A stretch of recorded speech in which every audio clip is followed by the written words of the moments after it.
This is the story of a trophy for the world. A journey. A dream.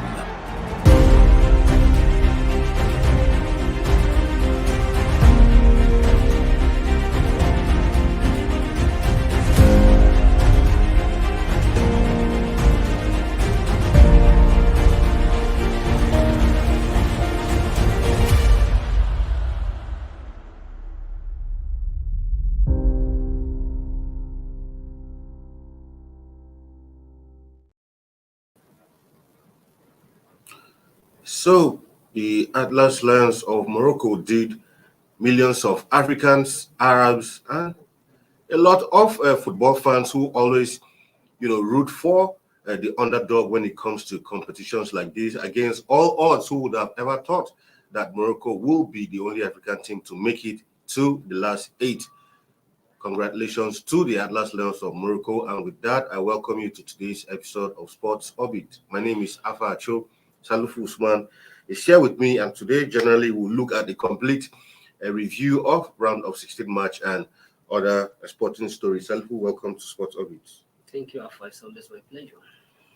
Yeah, I mean, yesterday was quite an interesting time for a lot of football fans, especially African Arab fans who have been rooting for Morocco, considering how they're able to dispatch Spain. Yes, even though the scoreline ended 0-0 at the end of regulation time, but to penalties, the Moroccan keeper did what very few keepers have done in a World Cup, saving three penalties, if I remember. And, the Spanish, as great a side as they were, Spain found it hard to convert a penalty. At the end of the day, it was Morocco who are now in the quarterfinals of Qatar 2022.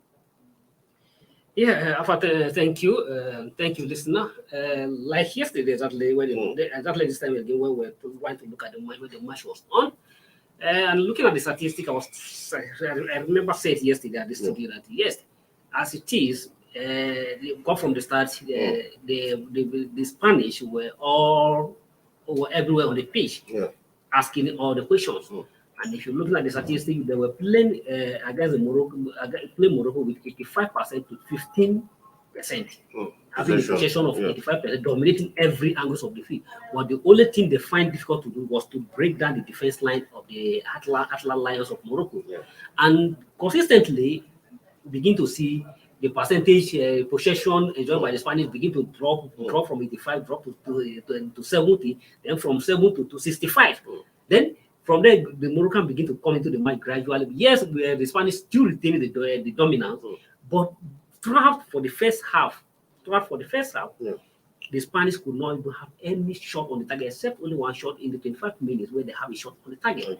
So it's completely Moroccan war we're completely in defensive. We have a very expert in defense. And for a team that can play short in defensive team, because much like former Nigerian international said yesterday, I say, if you are a strong defense, that you are defending, that means there's something you have that you are trying to protect. And which the Moroccan know that if going attack for attack, they can't withstand the Spanish side. They can't go for all attack against the Spanish side and succeed. So they have their strength to defend completely. And when you get to the final, the penalty, they clearly demonstrate that they're a team. For a team, I think this is, I may be wrong, but I think this is the first time in history for a team that not in the penalty shootout couldn't consider any single goal. I don't think it has happened before for a team to play in the penalty shootout and without scoring any goal against that team. It clearly shows that they are a different team on this planet. And just like Johnny was saying, congratulations to the Atlas of Morocco, and it is a proud for the whole African. They have equal what the like of Cameroon, the like of Senegal, and the like of Ghana have did before. Now we are waiting that for them to be the first team to surpass that record and get to the semi-final, being the first African side to get to the first semi-final of the World Cup. I mean, looking at this Moroccan side, anyway, not downplaying the achievements and all of that against a Spanish side. Right from this onset of this competition, we were some of those persons who never really believed too much in this Spanish side because there are a lot of players, senior players who are doing very well, who Luis Enrique, for reasons best known to him, decided not to even call up at all, even after several pleas. But I mean, his decision of coach was final. And yesterday online, a lot of people, he faced a lot of criticism of how he loaded the team up with plenty of Barcelona players, young players. There are a lot of players who are doing very well, who did not even make this team. The likes of Sergio Ramos, in spite of his age, doing very well at PSG. Yes. At a point, he was almost begging to be included in this team, but and experience matters a lot. Exactly, and he was turned down completely. The United keeper De Gea, who has done very well leading up to was completely isolated from the team. Exactly, all of these players are still playing very well, and none of them, Enrique found none of them worthy of being. In fact, yesterday's game, Enrique played with a false nine, and since he came on board, Spain have been fond of. Even in Euro, they did say it. In Euro, they won just one match. They can play their possession game for 90 minutes with no real penetration. They just pass the round. So that is why after they beat Costa Rica, for me, I was one person who saw it as a fluke. It was Costa Rica, and I knew they were going to find it difficult against more disciplined side. And yesterday we saw it clearly. They can pass the round from the beginning to end of the match, but the penetration is a big problem for them. If you look at Ricky, me as a person, I may be wrong. I never find Ricky as a fantastic coach. Fantastic as a coach. Even he's there at Barcelona. Exactly. I mean, he had the materials at Barcelona. He had a Neymar who was in top form, Suarez and Messi in top form. So, but even as that, the way he played, he actually played in Barcelona. Exactly. He can't be compensated with what the material he has at Barcelona. And if you're looking at the team, just like you say, if you look at the Spanish team, you can't clearly pinpoint who are those fantastic players. Exactly, who leaders in the team. There's no leader, there's no commander, there's no commander in the team. And I think Enrique, his style of coaching is something that I don't buy it, and I don't appreciate it. And I clearly, if you look at it, just like you said, after the first match against Costa Rica, when they hit the Costa Rica for 7, everybody's calling the goal. And if you look at that match against Costa Rica, all the goals were scored by one person. Nobody scored 2 goals. It clearly showed that it's a team that doesn't have a fantastic players or a point man to deliver. And they came to the second match against the German. They couldn't. Even though the German team to this World Cup were not too fantastic, but both of them struggled throughout the match. None of them could fight the back of them. And then they lost the last match to Japan. To Japan side, they were even their qualification for this round of 16 were just very shaky, very by luck, because they have an opportunity to have a Costa Rica team, and they were able to score many goals. And that aided their qualification. If not, they would have even make it to the second round. And looking at that match yesterday, I think for the first time, like I was saying, when I was looking at the match, I said, how can you enjoy the position of the match for you are playing almost 85% and you're opening just half 15. It can make sure that you are everyone on the pitch, and yes, you can't have a single shot on the target. So I think all the Spanish, and it's reasonable that he has taken blame for the edges of the Spanish team, and every blame should be true. I think is 100% responsible for the edges of the Spanish team from this team. It is good that yet his own one mistake of one person benefits another, and it's good that Africa benefits from his mistake. I mean, so clearly we have our last finalists, which are England, France, Argentina, Brazil, Portugal, Netherlands, Croatia, and of course, Morocco have all made it to the round of final 8. I mean, it's going to be interesting from here on when the round of 8 finally begins on Friday, with the likes of some teams, some of the power brokers, are still in this tournament. Likes of England, France, Croatia, Argentina, and of course Brazil, Netherlands still in this tournament. I mean, like we spoke a few minutes ago, even though a lot of people, Brazil are looking like that team, but it's still very difficult, if you ask me, to predict who will eventually win this tournament. But I'm beginning to see a few flashes of some teams who, because the beginning of this competition, even when this competition started, even though the first few matches, Portugal were not as convincing. But I told someone, I said, this Portuguese side is a side filled with quality. And if you look at how they play, and especially yesterday's game, going into that match, Switzerland has been the surprise team, dispatching a Serbian side that even Brazil struggled to beat. But the way the Portuguese dispatched them yesterday, it was something. It was completely shocking, and that's to tell you that the Portuguese are not too much of tiki-taka football. They have players in the midfield and in the attack who know how to get the job. Their football is very, very direct, straight to the point, and you can see how they dismantled the Switzerland as if they're playing a minnow. Exactly. An academic. An academy. But I think I will give the credit of the Portuguese victory to Santos for having the courage to put exactly Ronaldo on the bench. And the replacement scored the hat-trick. And that decision to put the Ronaldo on the bench worked perfectly well for his replacement Ramos to come on and score a hat in his first competitive match in the World Cup. First competitive match for France. And scoring a hat was a fantastic achievement. So having that courage to drop Ronaldo, and I think Ronaldo should begin to question himself. Am I still what I used to be? Am I still indispensable? Indispensable? So you should begin to look what is indispensable. And Ronaldo is a disciplined attitude that begin to be to hurt him more than any other team. And you can look at how when the Santos make a change. Remove him in the last match against South Korea. He get angry. Why should he remove him from the league? But one thing is that just like your Harry says once a time that no player is bigger than the team. No player is bigger than the country. No player is bigger than the club. So the decision of the coach at any level, at any side of the floor is final. When sometimes you may not, you be a player on the pitch, you may not see what the coach on the bench are saying. So if the coach having the courage to say, okay, based on the tactic you want to play, remove you have no right to question the decision of the coach. Very well. No place indispensable. But for him, when you do that, for Santos clearly proves to him that hell to you, we can do without you. I think Wally has just joined us. Wally, have you welcome to Sports Orbit? Welcome to the show, Wally. Okay, thank you, Alpha, for having me. Ronaldo and quickly, we're just speaking about the Portuguese and Switzerland game, and of course, Salifu talking about Cristiano Ronaldo. Said Coach Santos actually took a big gamble, which eventually paid off, leaving the iconic striker on the bench. And at the end of the day, you could see how the Portuguese side expressed themselves. Because I noticed anytime, even from United, where we went saw that whenever he's on the pitch, all the players, when you have the ball, you're always trying to look for him. So he sort of, put all the attention on him. But without him playing, these boys were able to express themselves. And you can see the scoreline.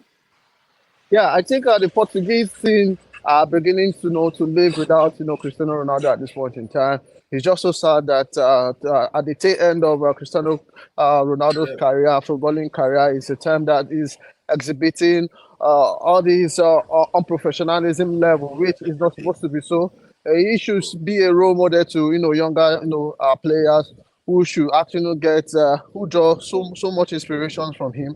I feel it's right time for him to show that that he's a hero that they all believe in. I feel at this point in time, he should be actually be giving instructions to the younger generation. They should actually learn from him. We saw the exploit of Ramos. It was his first call up and the bagging 3 goals for Portuguese side, which was for me was very, very impressive.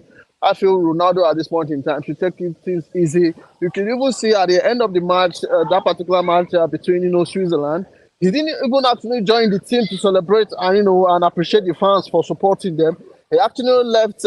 He went into the tunnel and he left before the team.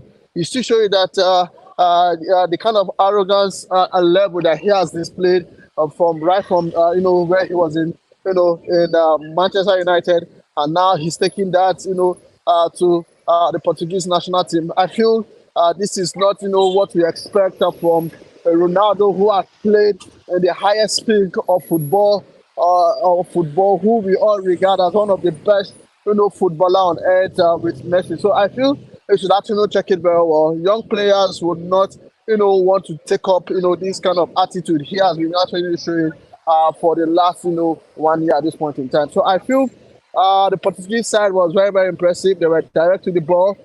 They didn't actually want to play for style. They just want to deliver and get the job done against the Switzerland, and they didn't actually disappointed their fans, and that actually get them to the that actually get them to the quarterfinal of the World Cup. So I think it's going to be interesting, but Ronaldo should definitely check it because he still stands as one of the inspiration to younger generation alpha. And when we come back, Sport Orbit continues. Don't go nowhere.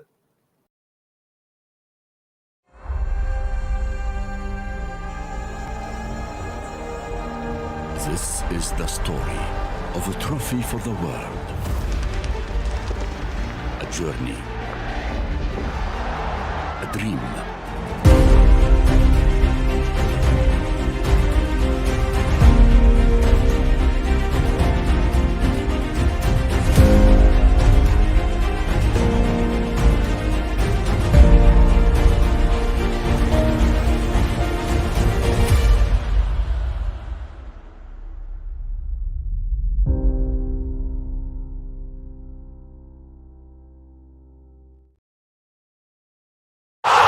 Sports Orbit.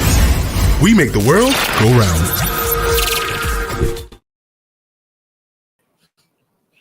All right, welcome back from that break. Still on to Sport Orbit. Now, looking at the quarterfinal matchup, interesting matchups, if you ask me.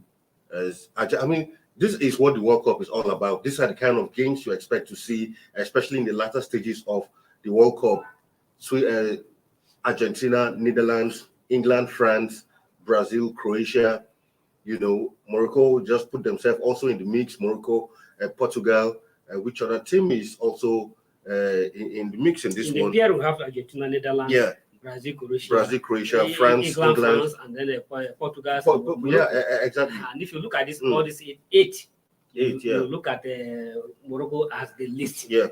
In this team, in this one. I mean, even by ranking, I think they're the least ranked team in the last eight. The least ranked team in the last eight. Yeah. And at the same time, if you're looking at the first of the progression to the quarterfinal, the Argentinas make their way into the quarterfinal by beating Australia. Yeah. That is good for them, fantastic. And why the Netherlands make a mess of the Ecuador. No, yes, Netherlands defeated USA. USA to go to the quarterfinal, exactly. And now the first match on Friday will be Netherlands, Argentina. And this is going to be a very tough match. Very well. A classic match, if you ask me. If you look at the two sides, these are the two sides that are not used to play defensive. At all. It's all both of them all are highly attacking sides. So it's going to be a very interesting game, and this is where we have come to the stage that is going to be getting very exactly. There's nothing like upset at this. At all, because these are all big sides. They're all big sides. It's not like upset again. Any other side can go to can progress can progress. And from the look at it, the way I like the way the pair is. Yeah. So they clearly showed us the Brazil and the Argentina, who everybody is looking at them as a favorite. Both of them, if they get to progress to the semi-final, both of them will have to cancel themselves out. Yeah. In the semi-final. And if you look at the England France is a match that everybody is already waiting for. Exactly. It's a match that everybody is already putting their money. It's a match that everybody wants to look at. The English are trying to make a whole lot of noise. Some of them even begin to compare Saka to Mbappe. Saka is in the class of Mbappe. But it's good that the young man have said that don't compare me with Mbappe. I'm a Saka. I'm not Mbappe. It's a different player. So it's good. I can't wait for the day France and England. Senegal, France and England will cancel themselves out, and it's going to be a very tough side. For the Croatia, Brazil have everything going for them. But this Croatia team, they are playing the quarterfinal match against the round of 16 against. Help me out. Trying to recall who they played now, but you just go ahead. So in the round of 16 against Japan. Yeah. So I was trying to say, I say, being a Korean, in as much as Japan have created a whole lot of uncertainties in this competition, be the like of Germany, be the like of Spain, against the Croatians are a very patient team. Yeah. You can come with everything because of their size and because of their experience and because of their what happened. Croatia they will contain and hold you perfectly well until they get what they want to get, and that's what they succeeded in doing against the Japan. In as much as the Japan were asking, but they hold on. So likely Brazil have everything going for them, have the attacking and have everything. But again, the Croatian team is going to be very tough, very tough one. Brazil will attempt to ask all the questions, but the Senegal, the Croatian will try to provide all the every answer they ask for. So it's going to be a very tight team. That one for the Brazilian side. Everybody are looking at the Brazil. Yes, but just like everybody will say that Brazil have a whole lot of motivation on their side, particularly that the great Pele is down and they wanted to give you as a party gift that to go and meet his asset. And if you actually wanted to go this time around, that you should take the last take the sixth trophy to go. But in as far as that is a great motivation for them, but having a Croatia to contend is going to be a very tough one, and they have to be careful before they will get to the next round of the competition. No, absolutely, I agree with you, Wale. I mean, like Salif said, but for the Brazilians, when they made it to the quarterfinals, while they were waiting results of either Japan, and I think a couple of the players were asked who they would prefer to meet in the World Cup, and Vinicius said, "Look, anybody, we are waiting for anybody to come. Bring up anybody, and we're ready." He said, "We are not in this competition to wait who we are going to play. Anybody who is coming, bring them. We are ready for this World Cup." Of course, if you want to be the champions of the World Cup, you must be ready, to defeat the best of the best team, right there in the World Cup. No doubt about it. It's a mouth-watering, quarterfinals, fixtures across all board, where we see the likes of England, rekindling their rivalry against, France. I think the pendulum can actually swing any side, but no, looking at what both sides have played so far, we've seen that, France has played more quality teams than, the Three Lions of England. So I feel that we actually will be working for them. This will be the very big test for the England side at this point in time. Southgate to want to actually get to prove bookmakers wrong in this particular match. But I feel he's going to swing at any point, any given time, because we know that when you look at the striking force, the likes of Olivier Giroud, who we know that is one of the underrated, striker in the world, but he still remains as one of the best, strikers in the world, having, produced, beautiful goals for the French side and also for club side, making him the highest goal scorer for the French league. I mean, for the French, national side. I still follow Mbappe, also the likes of, Anthony Griezmann, the likes of Dembele also. They will actually want to prove a point in that particular match. Also, what is actually working, for England is, their wings are very, very good. Harry Kane also doing so solid, in the up front, and he's doing so well for the Three Lions of England. Then when you look at the other, matches such as Brazil against Croatia, it is going to be a very one match of experience. So we'll have the likes of Thiago Silva, who has been one of the front man for Brazil in defense. Also looking at Luka Modric also in the middle of the park for Croatia. It's going to be experience, meet experience. We know that the Brazilian side still have young players, but we see how that gets to pounds out. Then, looking at other fixtures, Argentina, Netherlands is going to be tricky. No doubt about it. We have seen that Messi has been the one, carrying, the Netherlands, I mean, the Argentina team on his back. And we hope that he gets, to produce goal. Argentina will banking on him and the likes of, Martinez that plays for Inter Milan. And also, don't forget about this guy that actually played for Manchester City. Also, it's going to be tough. And also, Van Dijk for Holland is going to be tough. Solid midfield, battle, and also defense, very, very, tight, for another. Then, looking the match between Morocco and Portugal. For me, the pendulum can swing at any side. We know that Morocco don't really have big stars in their midst. They just have the likes of Hakim Ziyech that play for Chelsea and also Hakim that plays for PSG. So it's going to be a battle. Morocco will not want to respect Portugal, knowing fully well that they have been able to surmount the pressure of Spain. So they'll be going into that particular match with all full confidence. I feel there will not be an underdog in that particular match. They'll be going toe-to-toe with the Portuguese. So I feel it's going to be an interesting quarterfinals. We'll await who go to the semi-final, Alpha.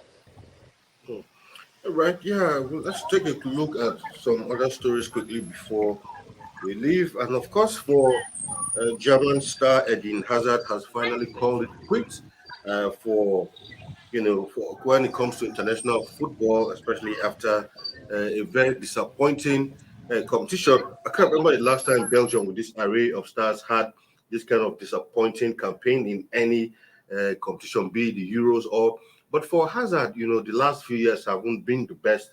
Since he left us. Yeah, exactly. It hasn't been the best for him. I think it's the right time, and with this, I expect a whole lot of this golden generation, so to speak, to begin to throw in the toil also. Yeah, it's quite disappointing that this golden generation of Belgium are just going down without anything to show for it.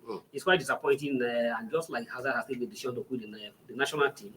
Well, he may have to have a rethink about his decisions. But if you're looking at the Hazard since he left Chelsea, it's like the Chelsea fan has not forgiven him. And because he's left Chelsea fan, he has not been Hazard that we all know as Chelsea. And even both at the national team and both at the club level, Hazard has never been the same again. And they are quite disappointing the way their campaign at the Qatar World Cup is completely a disaster.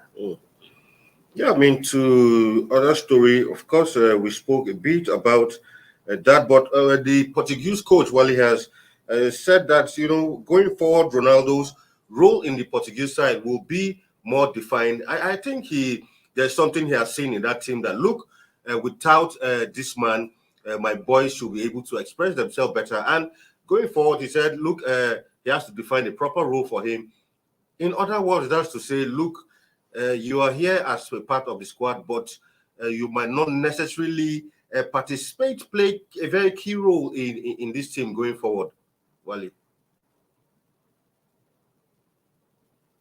Because he's 37 now. The next World Cup will be in the 4 years' time, and he'll be around 41. So definitely, the coach and the players must learn to live without Cristiano Ronaldo. And this is just the best time for them, because if you give younger players a playing time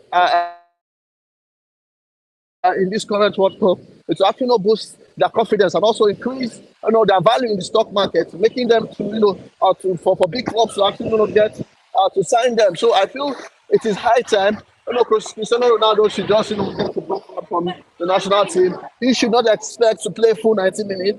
He should expect to come in as substitute in matches, maybe 20 minutes to go, just to come and add some flair to the team. But right now, I feel the grip that Ronaldo has on the Portuguese national team should be over at this point in time. No doubt about it. He's still looking at the likes of Pepe, who is like 39 and is still in the national team. But you just have to live a life after Cristiano Ronaldo at this point in time. You should just be like a kind of inspiration to the younger generation. So I feel coming from the coach at this point in time is a good one, and is a wake-up call to other stars that plays for other countries. Alpha. Go take a look at the National Sports Festival, where Bayelsa State and Edo State are leaving no stone unturned. Both states have pushed forward on the medals table currently. Bayelsa, Edo are now second and third respectively, while Delta are still on top. I saw that medals table, and the gap between Delta and the second position is quite huge, Salifu. Yeah, it's very unfortunate that the Nigerian Olympic, as Dali would always call it, has turned out to be a one-sided game. Yes. In as much as we appreciate the way the Delta State are going about, but the game is becoming less competitive and less attractive. No, but that tells it tells you the investment Delta has made in sports compared to other states. So you really won't blame them. Yes, I'm not blaming the Delta for taking the deal, but what I'm trying to say is that because the Delta has begun to find that there's no competition. Because for almost 5 consecutive years, Delta State has become the serial winners of this competition. That it now means that either we prepare or no matter how we prepare, we are going to win. So there's not anybody to put them to checkmate them, to put them on their toes. No, we need to work hard, we need to do more. If not, we will not be a champion. So it has become a one-sided game, and it's not it's becoming less and less competitive, because anyhow they play, anyhow they plan, Delta will definitely come to win. Okay, how will you account? Okay, today is the 7th of the National Sports Festival, and the December National Sports Festival. As of today, Delta State are having 129 gold medals. Yeah. 129 gold medals. While the second place by Bayelsa have 31 gold medals. You can imagine that. And not then even half. Edo who has second have 24 gold medals. So you are looking at a difference of over 100 gold medals. Exactly. Okay, let me assume say Delta pull out from the competition. Say, okay, we are not competing for any medal again. They have already won the competition. We still have 3 days to go. Yeah. But if Delta team decided, we are pulling out from all the remaining events. There's no how Bayelsa, who are second, any other team Will catch up. Will catch up. So it means that the game is no longer attractive. It's no longer, there's no competitiveness in the game. But I'm urging other states to wake up from their slump. Yeah. Because it's quite okay. For instance, it's quite disheartening that when you come to athletic, I see no reason why Delta should dominate in athletic. We're supposed to be in a competition when there's some other state to be identified with one particular sport. Yeah. When you come to boxing, states like Ogu or Oyo should be identified as a boxing. Come to athletic, I see no reason why the northern state, Borno, Yobe, all this plateau, and also cannot produce fine athletic. Because when it comes to distance walk, we have people in the we have all the Shushana who can train from Maraba to Kubwa. So when it comes to this, there should be we should have a team, a good athlete from the northern state. But it's part of what that, but still the athletes we're having are still coming from the south. So it clears that something is missing that other states are not investing in sport development. Well, quickly, your take on the National Sports Festival before we studio. Of course, it has been an impressive, performance from Team Delta. I've seen them, getting to win, games in that particular setup. We know that how well they have invested in sport development. Other states who want to actually, get to have this kind of glory, I feel they should actually get to invest in sport, because if you don't invest in sport, there's no way you can actually get the reward. I think now Delta are getting the reward of what they have invested over the years. So I feel if other states can, invest in sport. Sorry for that. If other states can invest in sport, I feel they also stand a chance, to enjoy the glory that Delta states are enjoying at this point in time. Okay, before we go, if you allow me, if you look at the medal team, the top 10, we have Delta, we have Bayelsa, we have Edo, we have Oyo, we have Lagos, we have Ogun, we have Imo, we have Abia, River, and then Kano and the FCT occupy the 9th and 10th position. With how many medals? With just four gold medals. That means in a state like Kano, despite as large as vast as Kano is, with over 40 local government of the state, Kano cannot compete with any southern state when it comes to sport. Kano has a whole lot of athletes, have a plasma to produce fantastic athletes. And I wonder why Kano should be among the top 2 who should compete favorably for the top position. But it's quite disheartening and part of fortunate that Kano, as vast as Kano is, even the FCT as a federal capital as it is, cannot compete when it comes to sport development, compete with Delta. I'm not talking of Delta. Even to compete with the, let's even take Edo. Edo so far has 4 gold medals, but can only have 4 gold medals so far. The same thing go to FCT, 4 gold medals. So it comes that the northern states have a lot to do when it comes to sport development. They are not doing anything when it comes to sport development. And if you look at those who occupy the last bottom, they are all from the north. Jafara, Gombe, Borno, Adamawa, go to all from the northern state. All right, tomorrow we'll give more light on the National Sports Festival. That's all we can give you on today's edition of the show. Wale, thank you for joining us on today's edition of the program. It's always a pleasure, coming on the show. Thank you for having me. Good evening to Salifu and the rest, our crew in the studio. Bye for now. All right, Salifu, thank you for being on the show today once again. Thank you. All right, until come your way tomorrow with another exciting package. Do stay safe out there. My name is Afa Acho, and it's bye for now.